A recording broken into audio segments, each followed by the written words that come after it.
नमस्ते। आज हम एक बहुत ही दिलचस्प सफर पर निकलने वाले हैं। एक ऐसा सफर जहां एक प्राचीन प्रतीक और हमारा आधुनिक विज्ञान आमने सामने आकर खड़े हो जाते हैं और हम देखेंगे कि अरे, इनके बीच तो वाकई में एक बहुत गहरा रिश्ता है। सोचिए जरा, क्या ऐसा हो सकता है कि हजारों साल पुराना कोई प्रतीक ब्रह्मांड के उन रहस्यों को पहले से ही जानता हो जिन्हें विज्ञान आज खोज रहा है ना दिलचस्प सवाल। चलिए इसी की गहराई में उतरते हैं। और ये सवाल हमें ले जाता है शिव नटराज के प्रतीक की ओर, जिन्हें हम नृत्य के देवता भी कहते हैं।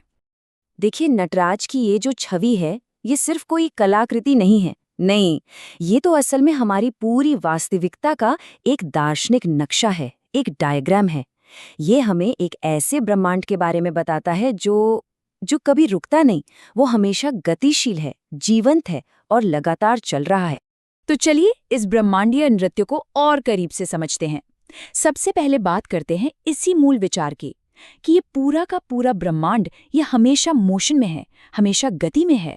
ये जो नृत्य है ना, ये हमें बताता है कि क्रिएशन यानी सृष्टि कोई एक बार में होने वाली घटना नहीं थी कि बस हो गई और खत्म। नहीं, ये एक लगातार चलने वाली प्रक्रिया है।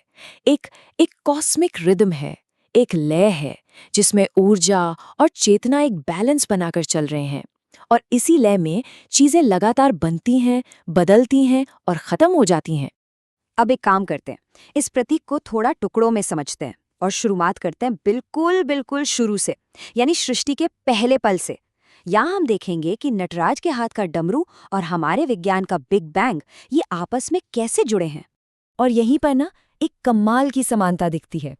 एक तरफ शिव का डमरू उस पहले कंपन, उस पहली वाइब्रेशन का प्रतीक है जिससे सब कुछ शुरू हुआ, और दूसरी तरफ हमारा मॉडर्न कॉस्मोलॉजी यानी बिग बैंग सिद्धांत भी तो यही कहता है कि ब्रह्मांड एक खामोशी से निकलकर एक कंपन के साथ फैला। चलिए अब आगे बढ़ते हैं और बात करते हैं उन शक्तियों की जो इस ब्रह्मांडीय नृत्य को चलाती हैं, यानी रूपांतरण की शक्ति, आग और ऊर्जा की। यहाँ भी एक बहुत गहरी बात छुपी है। शिव के चारों ओर जो आग का घेरा है, वो सिर्फ विनाश का प्रतीक नहीं है, बल्कि वो ऊर्जा के लगातार बदलते रहने का, ट्रांसफॉर्म होने का प्रतीक है। और कमाल की बात यह है कि फिजिक्स भी तो यही कहती है कि ब्रह्मांड में ऊर्जा हमेशा एक प्रवाह में रहती है, बनती है, बिगड़ती है और फिर से नया रूप ले लेती है।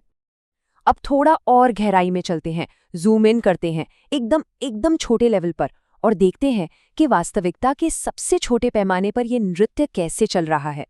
आज की मॉडर्न फिजिक्स हमें बताती है कि ये ब्रह्मांड बिल्कुल भी स्थिर नहीं है जैसा हमें दिखता है। ये तो ऊर्जा की एक लगातार चलती हुई कोरियोग्राफी है। सब एटॉमिक लेवल पर, यानी कणों के स्तर पर, पदार्थ बस ऊर्जा और कंपन का एक पैटर्न बनकर रह जाता है।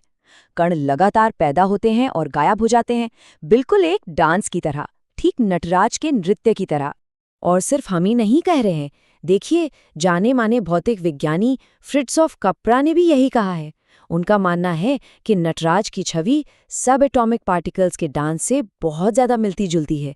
ये बात दिखाती है कि ये प्राचीन प्रतीक क्वांटम वर्ल्ड की हमारी आज की समझ से कितना मेल खाता है। असल में ये जो पूरा नृत्य है, ये 5 मुख्य कामों का प्रतीक है, जिन्हें पंचकृत्य कहते हैं। ये है सृष्टि यानी बनाना, स्थिति यानी बनाए रखना, संहार यानी खत्म करना, तिरोभाव यानी छुपाना या माया, और अनुग्रह यानी कृपा या मुक्ति। और ये जो रिदम है ना, ये सिर्फ गैलेक्सीज में नहीं बल्कि हमारे अपने विचारों के लेवल पर भी हर पल चल रही है। तो अब सवाल ये उठता है कि इस सब का हमारे लिए क्या मतलब है? इस कॉस्मिक डांस का हमसे क्या लेना देना? तो फाइनल इंसाइट ये है कि ये डांस सिर्फ बाहर ब्रह्मांड में नहीं हो रहा, ये हमारे अंदर भी हो रहा है। हमारे विचार, हमारी भावनाएं, हमारी पहचान, सब कुछ तो लगातार बदल रहा है ना? ये हमारा अपना पर्सनल डांस है। लेकिन इस पूरी अंदरूनी हलचल के बीच एक शांत केंद्र भी है, चेतना का एक केंद्र जो सब कुछ बस देख रहा है। ठीक वैसे ही जैसे उस आग के घेरे के बीच नटराज का चेहरा एकदम शांत और स्थिर रहता है। तो सीधी सी बात है, ये लय कभी रुकने वाली नहीं है।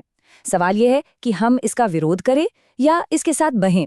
और असली समझ यही है कि बदलाव ही, चेंज ही इस असलियत का सार है। और जब हम इसे स्वीकार कर लेते हैं तो हम जिंदगी के बहाव का विरोध करने के बजाय उसके साथ होशपूर्वक जुड़ सकते हैं।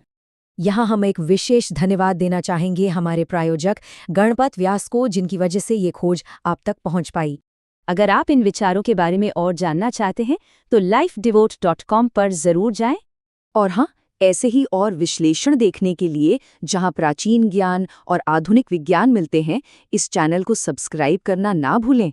हमारे साथ जुड़ने के लिए बहुत बहुत धन्यवाद।